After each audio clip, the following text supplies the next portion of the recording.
सगळा मोठा प्रश्न निर्माण झाला.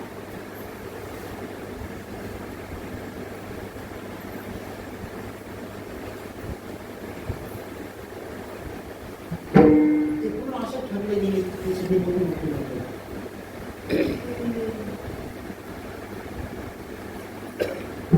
अधिकारी म्हणून त्यांच्याच घराने द्यायचं.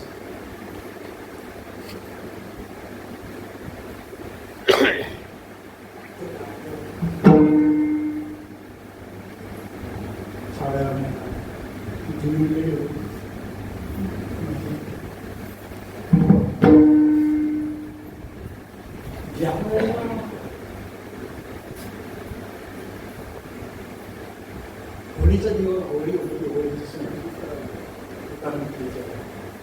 त्यावेळेला बाबा इथून हे सर्व त्या करून तिकडे आले. त्यावेळेला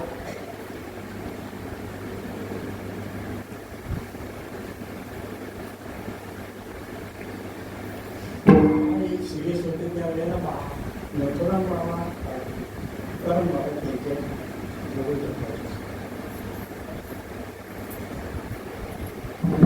अधिकारी मंडळी होती आपल्या संप्रदायात. सामान्य नाही. ज्या वेळेला कामाने पुजारी होते आणि ती देवाची सेवा सगळी करायची, पूजा अर्चा ती करायची. पूजा अर्चा करत ती आजारी पडली.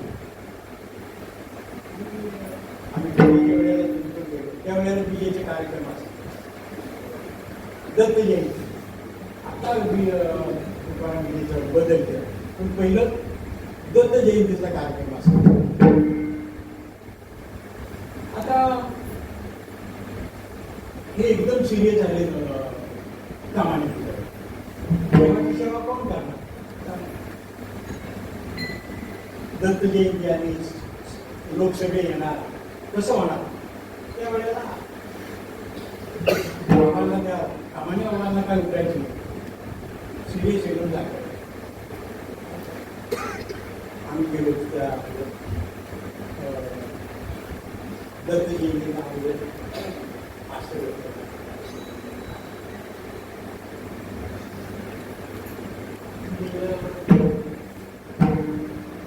तेवढ्या बाहेर मंदिराच्या बाहेर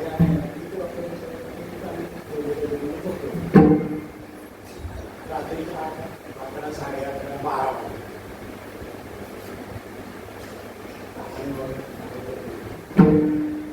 आम्ही साहेब आता उठले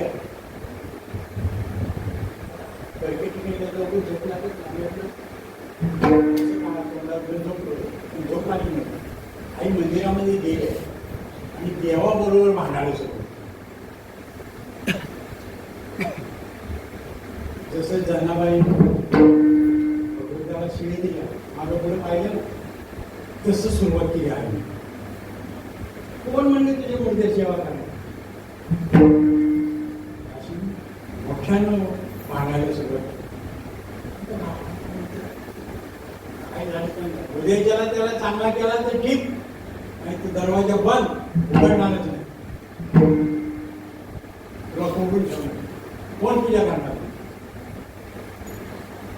असं भांडली भांडली लावलं गेल्या पुढे.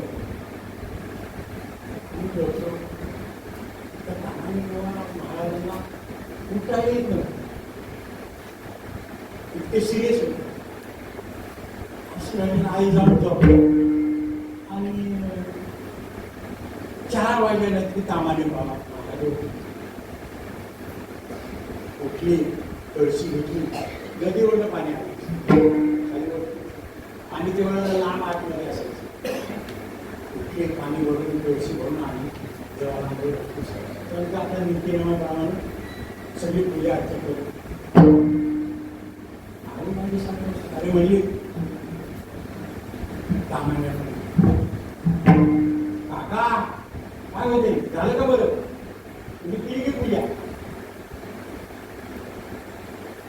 असं सामर्थ्यवान मंडळी आपल्याकडे.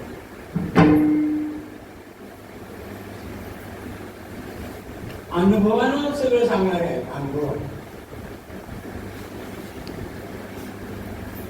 दुसरी एक गोष्ट अशी झाली त्यावेळी, नाना महाराज होते ना, ते दोन्ही कपडे घालत होते. नाना महाराज त्यांना नाना महाराज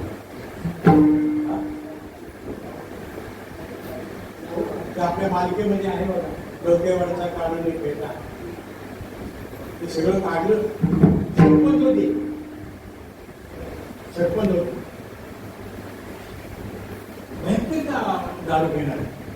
सरपंच असतं म्हणजे काय प्रश्न नाही, पण त्याला काय उपलब्धी झाली त्यांना, आणि आले बाबा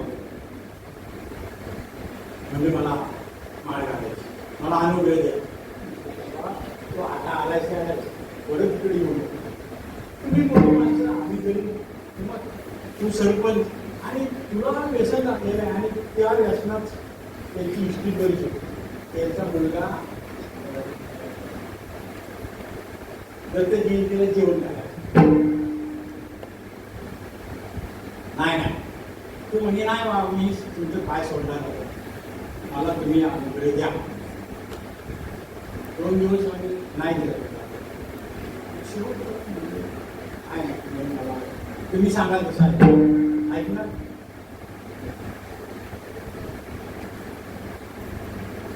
त्या वेळेला त्यांना अनुग्रह दिला आणि सांगितलं, मी सांगितलं तसं करणार का. वडगावात परत गेले नाही, नदीच्या अलीकडे पलीकडे घराकडे गेले नाही, तिथंच राहील मंदिरात.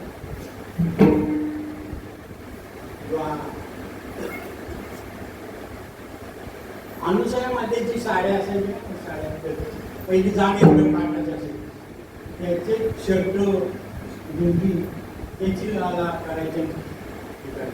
या वेळेला त्यांनी 900 रुपये दक्षिणा दिली होती. त्या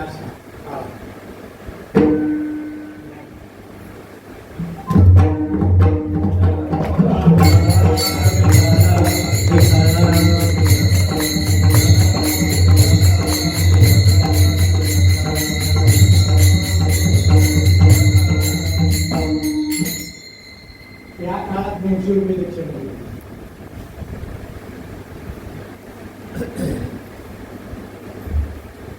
आणि तिथंच राहिले. आईच्या साड्या घ्यायच्या, त्या लिंगी लावायची, त्याची शर्ट शिवायची, काटाची 2-4 प्रकारच्या साड्या असायच्या, त्याची शर्ट शिवायची.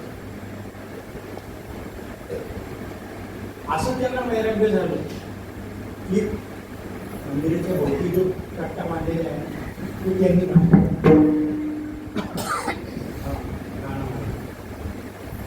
ते बाबा ऑक्टोबरच्या चाळीत राहिले आणि ते गावाला असायचे.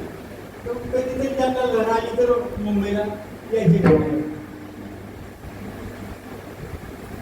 झुबडे असायची, गरमी कपडे सगळी घालायची, लुगड्यांची सगळी कपडे असल्यामुळे माणसं म्हणायचे वेळ आहे. आईच्या साडीची शर्ट शिवायची, लुंगी घालायची आणि यायची गाडी पायकेला उतरली. तिथनं वरलीला जायचं, तर बाहेर केलं उतरली रेल्वेत, बाहेर निघला तेवढ्यात टीसीला आलं.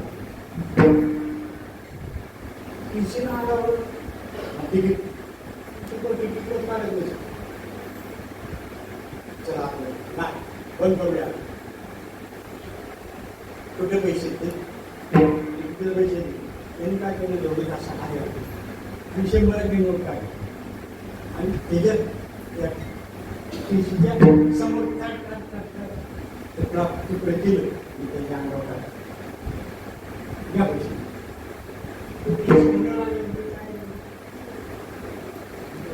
त्याचे डोके चालवले त्या टीसी जावा दिलं सोडून. हे ज्या वेळेला तिथे यायचे त्या बाबांना सगळं कळायचं.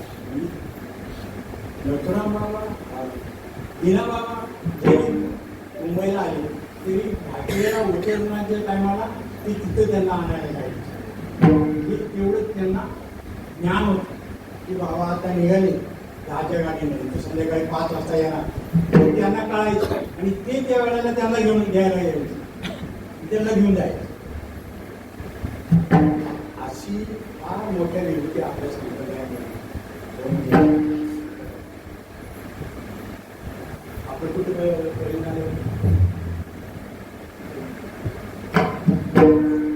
होळीचा सण असल्यामुळं बाबा तिकडे गेले. आता तिकडे गेल्यानंतर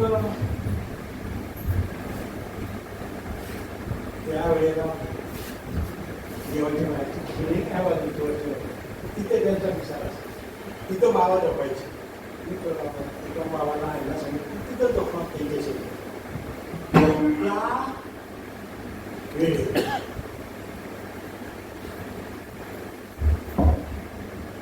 असं समाज जमला असताना तुकाराम बाबांना आणि नथुराम बाबा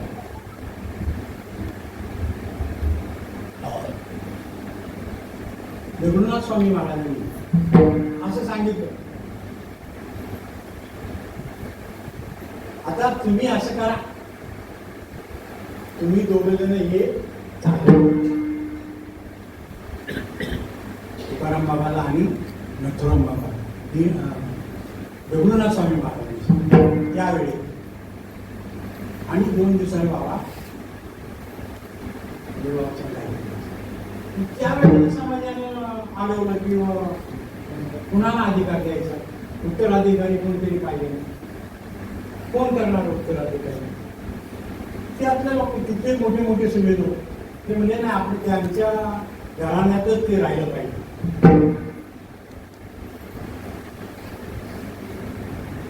त्यांना कुठला अधिकार आहे?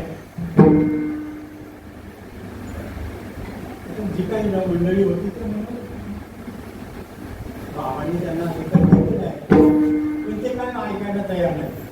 त्यावेळेला बाबा तुकाराम बाबा समाजामध्ये अशी सुधी समाज परिस्थिती म्हणजे कोण म्हणतं मला अधिकार नाही, त्याने उठावं आणि देवाला जाऊन विचारावं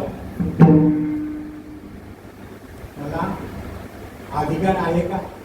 हा, देवाला जाऊन विचारा ना तुम्ही. कोणाची ताकद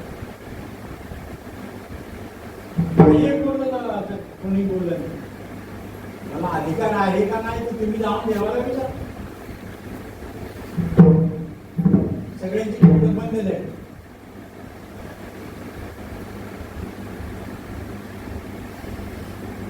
ही अमूल्य असा ठेवा बाबांना त्यांच्या मुखात संत प्रसन्न झाल्याने, प्रसन्न झाल्याशिवाय ना मग अपेक्षित जे आपुले तेही सांगतील कुशले जी अंतकर्ण मोदले संकल्पाने असं ज्ञान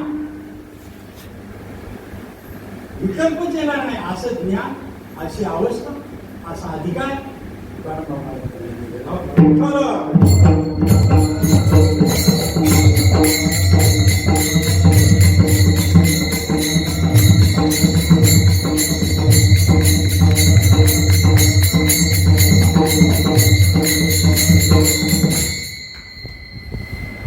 धन्य काळ संध बेटी पायी मिठी पडेली ते संध्याच्या सुटल्या गाठी झालो पोटी शीतळ. त्या संतांची भेट झाली, त्या महात्म्याची भेट झाली. काय झालं? माझ्या अंतःकरणात असणारा जो विकल्प आहे, संदेह आहे, त्या संदेहाची गाठ आपण म्हणतो का नाही, तो बुवाले आटले गाठीचा.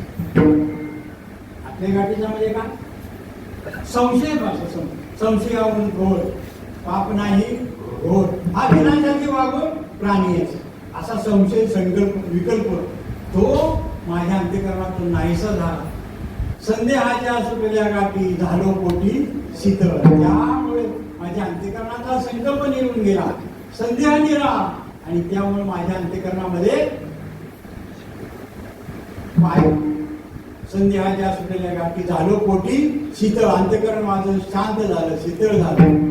आणि काय फायदा झाला अभंगाची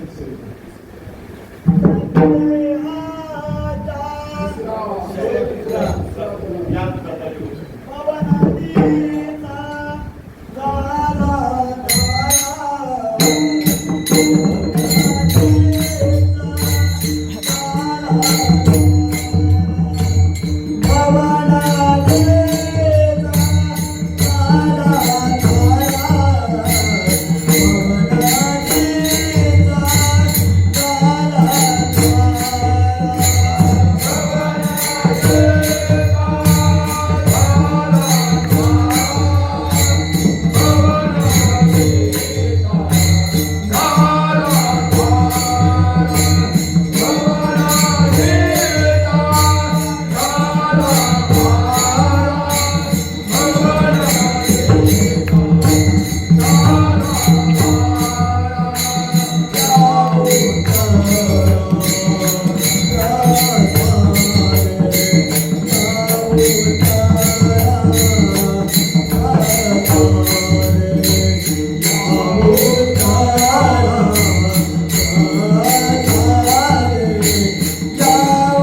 काय मला लाभ झाला महाराज तिसऱ्या चरणामध्ये सांगतो. भवनदीचा धारा तारा या उत्तरा भवसागरातून तरुण जाण्याचं ज्ञान त्यांनी मला दिलं. त्यामुळे या भवसागरातून मी सहज तरण गेलो. कारण भवसागर हा संसार सागर फार अवघड आहे. या माया नदीतून पलीकडे जाणं करता विचार दृढ हा संसार ब्रह्मादिका पार नुरंगे सामर्थ्य. ब्रह्मदेवाला सुद्धा उतरून पहिले तीराला जाता येत नाही. असा संसार असा भवसागर या साधूंच्या संतांच्या उपदेशानं सहज मी तरण गेलो. भगवान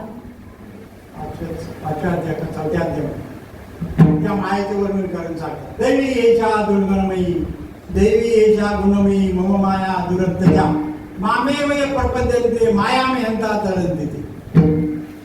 ही माया नदी जीवाला स्वतःच्या बाहुबलावर तरून जाता येणार नाही. पण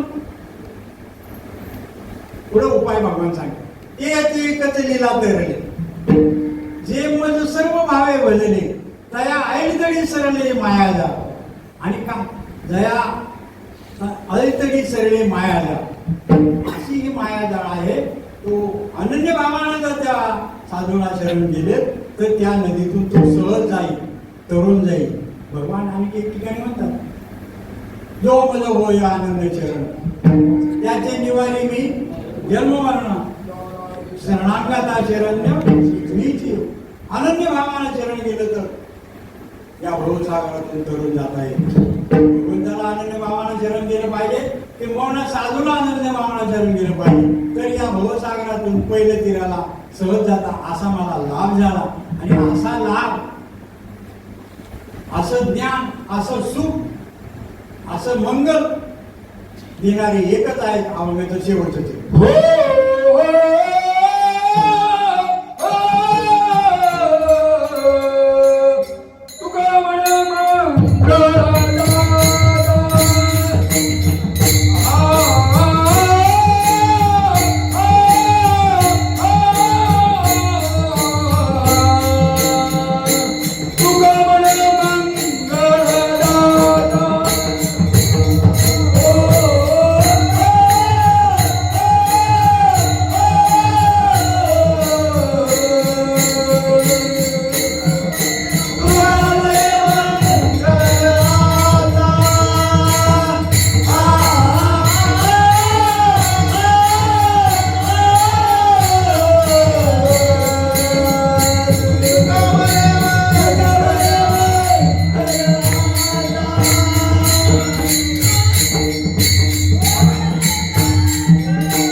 म्हणे मंगल आता कोण जाता यावनी.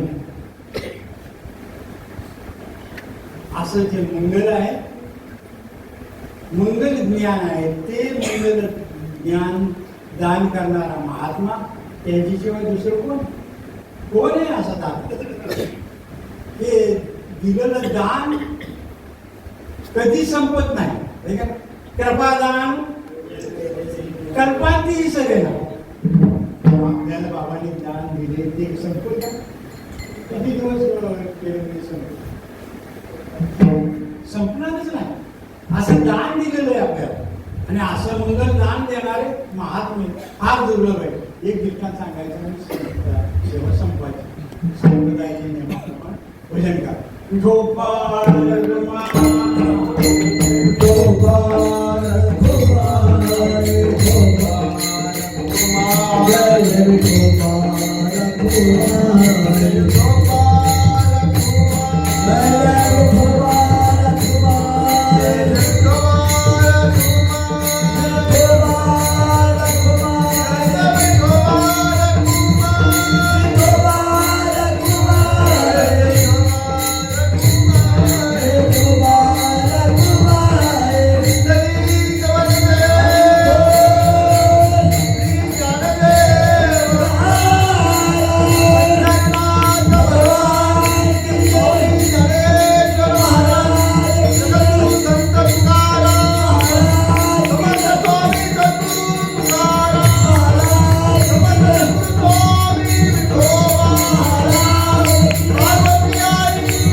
असं मंगल करणारे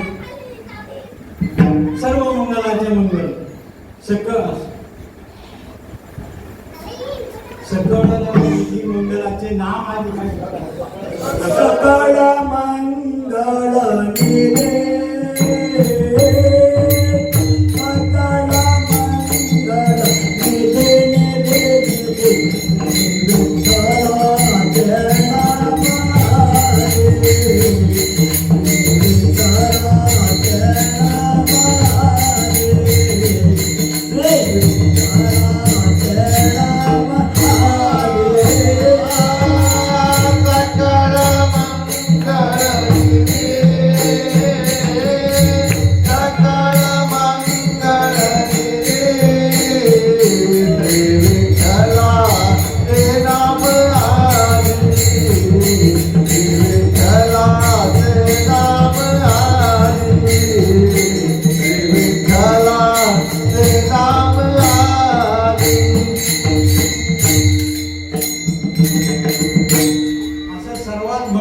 मंगल आहे असणारं भगवंताचं नाम.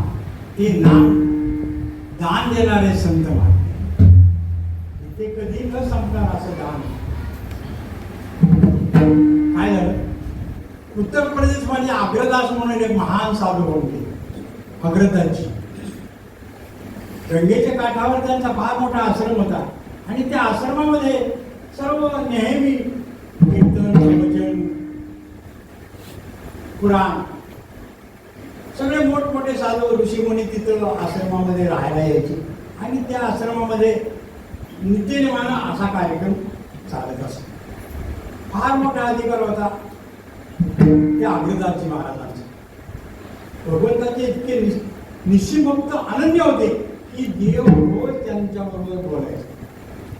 रोज संध्याकाळी ध्यान करायला बसले की भगवान त्यांना दर्शन द्यायचे, बोलायचे आणि मग देव निघून जायचे. एवढा अधिकार या अग्रदासजी महाराजांचा होता.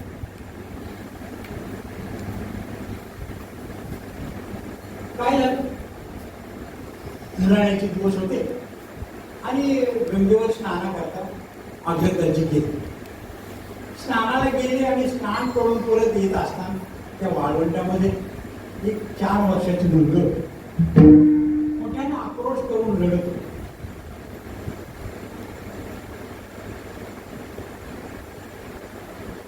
त्या वाळूमध्ये त्या फुलाचे पाय वाजत होते, त्यामुळे ती जास्त रडत होती.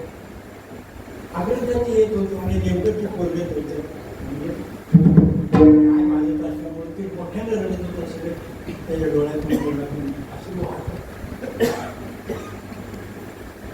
कपडे अंगावर पाहिजे शेवट साधूच हृदय, दया क्षमा शांती, दयाळू साधूचं अंतःकरण असतं.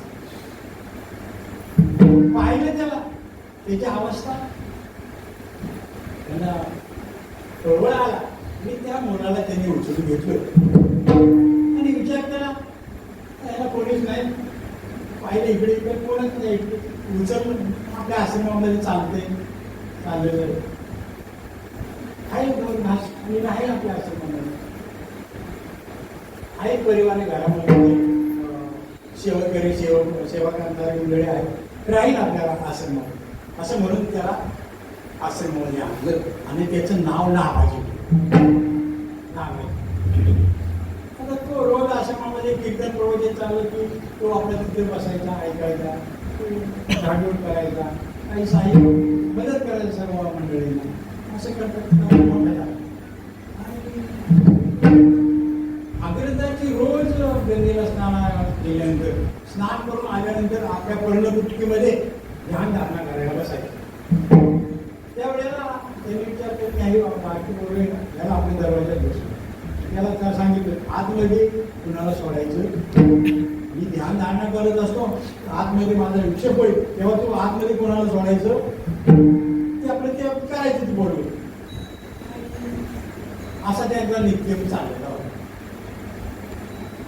एक दिवस काय झालं, अग्रजाच महाराज स्नान करून आले आणि आपल्या पर्णकुटिकेमध्ये आसन टाकलं आणि ध्यानाला बसलं. ध्यानाला बसल्यानंतर हा नाभाजी दारामध्ये बसलेला, कोणाला आज जाऊन द्यायचं नाही, त्यांच्या ध्यानात विक्षेप होईल म्हणून तो कोणाला सोडत नसे. ध्यान करता करता काय झालं, बराच वेळ ध्यान केलं पण भगवान काही ध्यानात येईल. भगवंताची मूर्ती काय ध्यानात येईल, रोज ध्यानात यायची, बोलायची, पण त्या दिवशी बराच वेळ झाला तरी अग्रजाचीच्या ध्यानामध्ये भगवान येईल. खूप कष्ट झालं, म्हणजे ध्यान करता खूप कष्ट झालं, पण काय भगवान ध्यानात येईल. त्यावेळेला तो जो दरवाजामध्ये बसलेला होता नाभाजी, तो नाभाजी म्हणून आम्ही महाराज भगवान समुद्रामध्ये गेलेले आहे, ते आता येणार नाही. समुद्रामध्ये कोट्याधीश असणार संपत्तीचं जहाज त्या एका सावकाराचं बुडत होत आणि ते बुडत असताना त्या सावकारानं असा संकल्प केला, हे भगवान, हे जे करोडो रुपयाचं जहाज आता या समुद्रामध्ये बुडणार आहे, हे जर माझं जहाज पहिलं तीराला जर तुम्ही पोहोचवलं, तुमच्या कृपेने जर पहिलं तीराला पोहोचलं तर याचा अर्धा भाग मी अग्रजाचीच्या आश्रमाला दान देईन. असं सांगितलं त्या सावकारानं, असा संकल्प सोडला आणि म्हणून भगवान ते जहाज बुडतंय ते काढण्याकरता गेले, असं तो नाभाजी त्या अग्रदासाजीला सांग. अर्धा पाऊण तास झालं, भगवान आले, आले त्यांच्या ध्यानात. आल्यानंतर भगवंताचे पाय धरले त्या अग्रजाचे. काय देवा, अर्धा तास झाला मी हृदयात तुम्हाला आठवून कष्ट करून करून माझं हृदय कसाही झालं, तुम्ही काय वेळ लावला, कुठे गेला होता तुम्ही. त्या वेळेला भगवान म्हणतात, अग्रदास, या जहाज समुद्रामध्ये एक जहाज करोड रुपयाचा आहे आणि त्या सावकारानं असा संकल्प केला की हे जहाज माझं पहिलं तीराला सुखरूप पोहोचलं तर याच्या संपत्तीचा अर्धा भाग मी अग्रजाच्या आश्रमाला दान देईन. असा त्या सावकारानं संकल्प केला. म्हणून ते जहाज काढण्याकरता मी समुद्रात. आता नामाजीने सांगितलेलं आणि देवानं सांगितलेलं एकच आलं. त्या आग्रहात बसले होते आतमध्ये. त्यांनी नावाजीला बोलवलं. अरे नावाजी म्हणजे आत. त्याला बोलवलं आतमध्ये आणि विचारलं, अरे नावाजी 36 वर्ष झाली मी देवाची सेवा करतो, देवाबरोबर बोलतो, पण देवाचं मनोगत मला कळलं ना. हे तुला कसं कळलं? हे तुला कसं कळलं?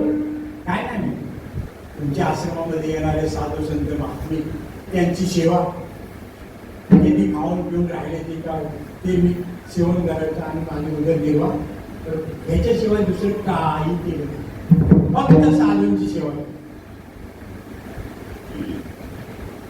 फक्त साधूंची सेवा केली. त्यामुळं मला त्या भगवंताचं मनोगत हे कळलं की ज्या वेळेला त्या आग्रहास नावाजीनं आग्रहाजीला सांगितलं की एवढी अनन्य भावानं सेवा करणारे, दान देणारे, मंगल दान देणारे देव जरा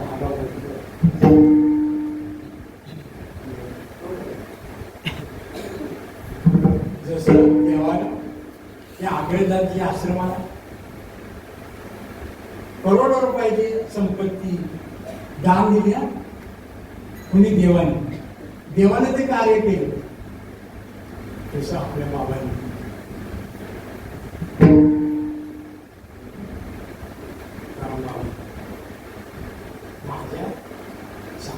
माझ्या संप्रदायात आणि गरीब मंडळी आहे, मोलमजूर करून कष्ट करणारी सगळी मंडळी आहे. तुम्ही सावकार म्हटलं आणि त्या काहीतरी कमी पडू नये म्हणून त्या वेळेला त्यावेळेला मला वाटतं त्यांनी ठेवलं. माझा समाज गरीब, माझ्या अडचणी येतील, त्यांना सहकार्य, त्यांना मदत गेले तरी यांची कळकळ, समाजाची संप्रदायाची कळकळ त्यांच्या अंतःकरणात होती. आणि म्हणून त्या वेळेला जमा करून ठेवलं आणि ते आपल्याला आता उपयोग आहे.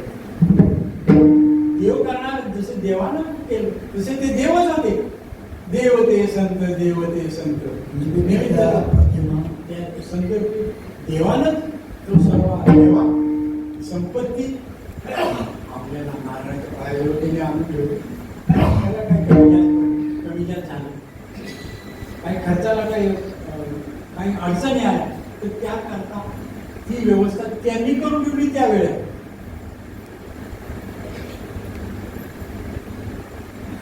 तेवढं दान आहे. असं मंगल दान करणारे महात्मे त्यांचं होते. मावले तुकाराम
संध्याच्या सुटेल्या गाठी झालो पोटी शीत भव नदीचा झाला तारा या उत्तरा प्रसादी तुका म्हणे मंगला आता कोण जाता या म्हणे असं मंगलाचं मंगल दान देणारे संत महात्मे काय त्यांचा सामर्थ्य आहे.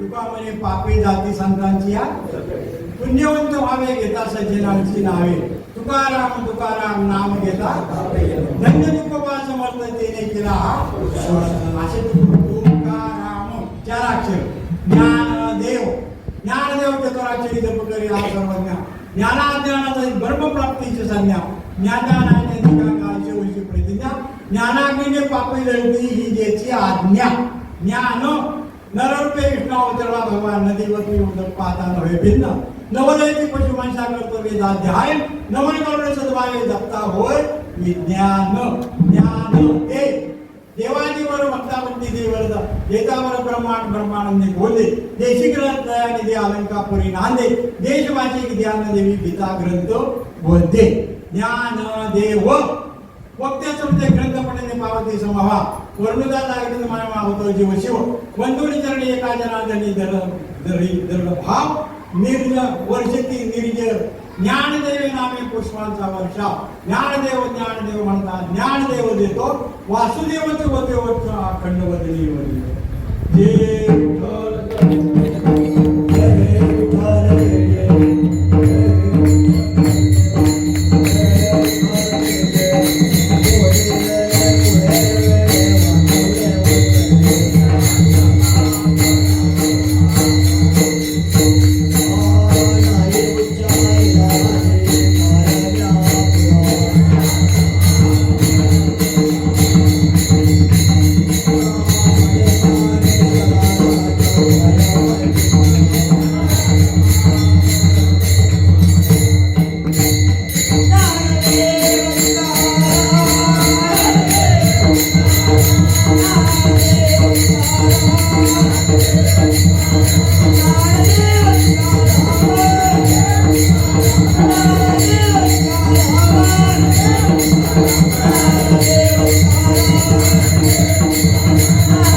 समर्थ सद्गुरू स्वामी तुकाराम महाराज की जय. समर्थ सद्गुरू स्वामी विठोबा महाराज की जय. पार्वती आई माते की जय. पुरुषोत्तम महाराज की जय. जय हरी. सर्वांना सूचना